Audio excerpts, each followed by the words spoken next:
అంటే మేము ఒక పద్ధతి పెట్టుకొని దాన్ని ఒక సిస్టమేటిక్గా చేసినాం. చేస్తే ఇప్పుడు దాన్ని ఏందండి దందా, ఏదైనా చేసి దాన్ని నమ్మకదొబ్బన్న. ఏం జరుగుతుంది రాష్ట్రంలో? ఫ్యూచర్ సిటీ, తొక్క సిటీ, ఎవరికి కావాలి నీ ఫ్యూచర్ సిటీ? నాకు అర్థం కాదు. నువ్వు పెంచినావు హైదరాబాద్ను, ఎవరు చేసిన హైదరాబాద్ సిటీ? ఇంత వైబ్రాంట్ సిటీ ఎక్కడికి వచ్చింది? 400 సంవత్సరాల చరిత్రతోని దీనికంతా ఒకటి ఒకటి ఒకటి ఒకటి బోధి జరిగి ఆటోమేటిక్గా పెద్ద సిటీ అయింది. అట్లా అన్ని కావు, అందరికి కావు. ఎన్ని రాష్ట్రాలకు ఉన్నాయండి? బెంగాల్ కలకత్తా ఉంది, మహారాష్ట్రకి ముంబై ఉంది, మనకు హైదరాబాద్ ఉంది, కర్ణాటకకు బెంగళూరు ఉంది, తమిళనాడుకు మద్రాసు ఉంది, ఢిల్లీ కోర్స్ ఢిల్లీ. వేరే రాష్ట్రాలకు లేవు కదా, 28 రాష్ట్రాలకు ఉండయి. సో ఇంత మహానగరం నిర్మితమైంది. ఈ నగరం యొక్క భవిష్యత్తును దృష్టిలో పెట్టుకొని పెట్టిందే ఫార్మా సిటీ. ఈ సిటీ మొత్తం గబ్బులు వేసిపోవాలి ఇక్కడ దాంతో. నువ్వు తీసుకుపోయాలి ఫ్యూచర్ సిటీ, తోక సిటీ. ఏందన్నట్టు ఇది? అన్ని దిక్కుమాలిన పాలసీలు, రియల్ ఎస్టేట్ బ్రోకర్ దందా తప్పితే ఇంకోటి లేదు. అన్నీ కనబడతాయి మనకు. మీరు పరిశీలనగా చూస్తే, పూర్తిగా చూస్తే అసలు చాలా గందరగోళం. గురుకుల పాఠశాల విద్యార్థులు చచ్చిపోతారండి. ఇప్పటికి 120 మంది విద్యార్థులు చచ్చిపోయారు. గంత నియంత్రణ లేదా? గంత తెలివి లేదా? ఒక గట్టి అధికారిని పెట్టి గట్టి చర్య తీసుకోరాదా? ఏందో చేస్తాము నీ ఫ్యూచర్ సిటీ, తోక సిటీ, ఈ పోరగాళ్ళని చేస్తారు. తర్వాత ఫార్మా సిటీలో ఆ ల్యాండ్ అక్వైర్ చేసినప్పుడు కండిషన్ ఏంటంటే ఓన్లీ ఫార్మా సిటీకి మాత్రమే వాడతాము. It's conditional land acquisition. హైకోర్టులో కేసు ఉంది. హైకోర్టులో ఈ ప్రభుత్వం ఏం చెప్తుంది? లేదు ఫార్మా సిటీ ఉంటుంది. మళ్ళీ ఆడ 3,000 ఎకరాల్లో వాడేవాడు అంబానా, సల్మాన్ ఖాన్, ఎవడో బొంతారను పెడతారు. ఈ జూ పార్క్ కొంచెం ఆడబెడతారట. ఎందుకు? జూ పార్క్ అమ్మకతో పెట్టడానిక? ఏం జరుగుతుంది ఈ రాష్ట్రంలో అసలు? మేము ఇటువంటి చిల్లర పనులు చేయలేదే మేము ఉన్నప్పుడు. ఇంత దుర్మార్గమైన కార్యక్రమాలు చేయలేదే. ఇది ఎక్కడ దిక్కుమాలిన దందా? ఏం జరుగుతుంది అసలు? ఏం చేయదలుచుకున్నారు ఈ రాష్ట్రాన్ని? ఇదేం పోతున్నా? సో ఇట్లా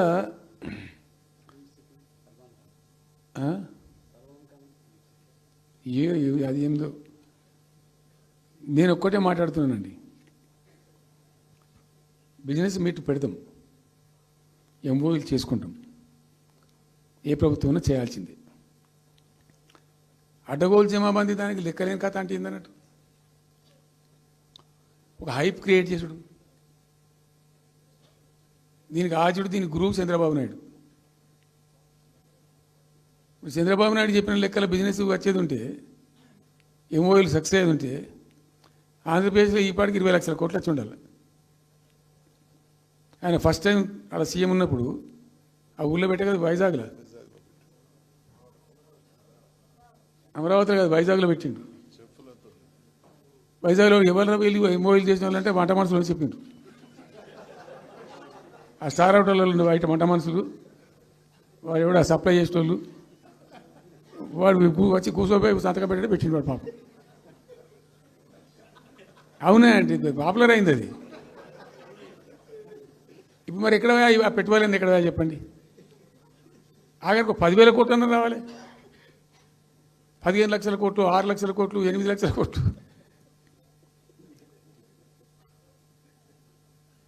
అయితే అప్పుడు తమాషా జరిగింది. ఈ భోపాల్ ముఖ్యమంత్రి, అప్పుడు నేను ముఖ్యమంత్రి ఉంటే, భోపాల్ ఉన్న ఆయన పేరు శివరాజ్ సింగ్ చౌహాన్, ఆయన సీఎం ఉండే. ఆయన ఆ ప్లానింగ్, అదే ఇప్పుడు నీతి ఆయోగ్ ఉంది కదా, దానిలో సబ్ కమిటీకి ఆయన చైర్మన్. నేను భోపాల్లో పెడతా బాయ్ సాబ్ జర వచ్చిపోను ఖచ్చితంగా ఊరికే బతిమాలితే ఫోన్ల మీద ఫోన్లు చేస్తే ఏం భోపాల్ లేవా మీరు చూసుకొని అంటే, లేదు సార్ నువ్వు తప్పకుండా రావాలంటే సరే అని పోయినండి. అయితే ఆడొక ఇండస్ట్రీ మినిస్టర్ ఉంది, వాళ్ళ గవర్నమెంట్కి ఉంటారు కదా మధ్యప్రదేశ్కు. ఆమె వచ్చి నీ కొడుకు వచ్చి బాగా ఆగమాగం చేస్తానండి మమ్మల్ని అంటే, ఎందుకు చేస్తాడమంటే ఆయన అదొకటి మాట్లాడి ఎక్కువ చేసుకుంటుండే బాగా అంటే, నువ్వు కూడా అన్నాడు గట్టిగా చెయ్యి. ఆమె వసుంధర రాజే చెల్లెలు, ఆమె పేరు యశోధర రాజేనా ఏదో అన్నది. అంటే నేను అంతకుముందు ఒక కొద్ది రోజుల ముందే నేను భోపాల్ పోవడానికి ఒక దాదాపు 2-3 months బిఫోరే మోడీ గారు వచ్చిండు. అక్కడ వచ్చి 14 లక్షల కోట్లకి మూవీ చేసి పడేసారు. ఇది మధ్యప్రదేశ్ గవర్నమెంట్. ఏంటి మొన్న 14 లక్షల కోసం చేసింది కాదమ్మా, మీకు నాకు అర్థం కాదు, నీకేం రాలేదంటావు నువ్వు. ప్రధానమంత్రి మీకు సపోర్ట్ ఉండే, మీకు పార్టీ మీకు మంచిగా నీకు ఇంత లాభం ఉంది అంటే ఓ సో బోగసాయి సాబా ఆమె నేను అతను ప్రామిస్ చెప్తాను. నేను ఐ వాజ్ షాక్డ్. అది వచ్చేదా పోయేదంత వాటిదే గ్యాసు. అంటే ఈ గ్యాసులు ఎవరిని మోసం చేయడానికి ఇంత వంచిస్తారా ప్రజలను? నికరంగా వస్తే పెట్టుబడులు రావాలి కదా, కనబడతాయి కదా. ఆ పెట్టుబడులు వస్తే లాభాలు జరుగుతాయి, ఉద్యోగాలు వస్తాయి, ఫ్యాక్టరీలు వస్తాయి, అడిషనల్ ఇన్కమ్ జనరేట్ అవుతుంది, స్టేట్ గవర్నమెంట్కి జిఎస్టీ పెరుగుతుంది. ఏం లేదు, వాటిదే గ్యాసు. మొన్న వీలైతే చెప్పి 5 లక్షల నువ్వు కొంచెం తగ్గించి చెప్తున్నావు. నేను పేపర్లో చూసింది 575.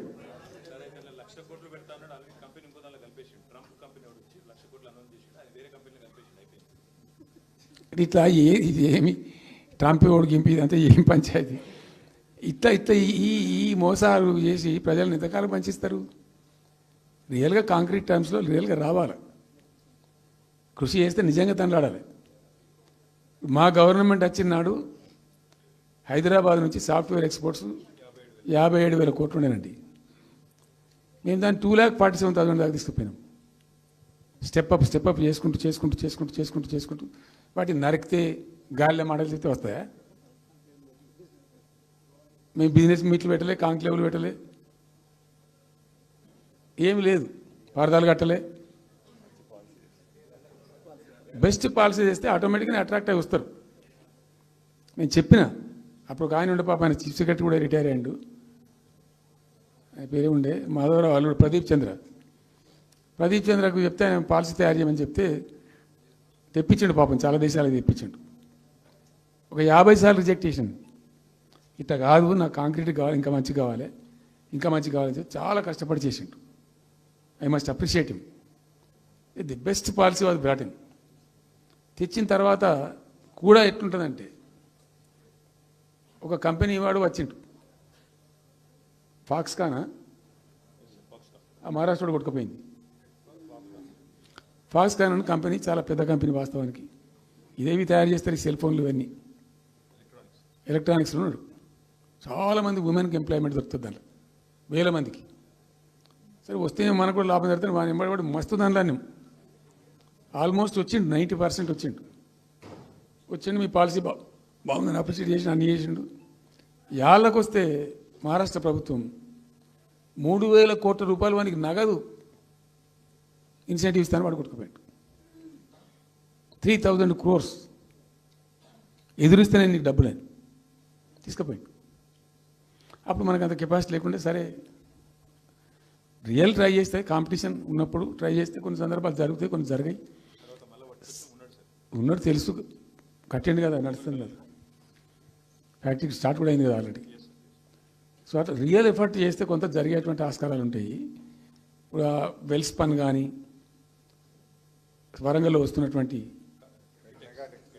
మెగా టెక్స్టైల్ పార్క్లో కైటెక్స్ కానీ, చాలా వాళ్ళు ఎంబడివాడి తనలాడి తిప్పలవాడి అది చేసి పట్టుకొస్తే ఓటి సమకూరుకుంటూ పోతుంటుంది.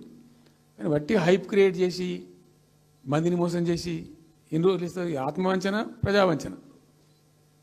ఏమైనా వస్తుందిరా బాబు అంటే ఏమి రాదు.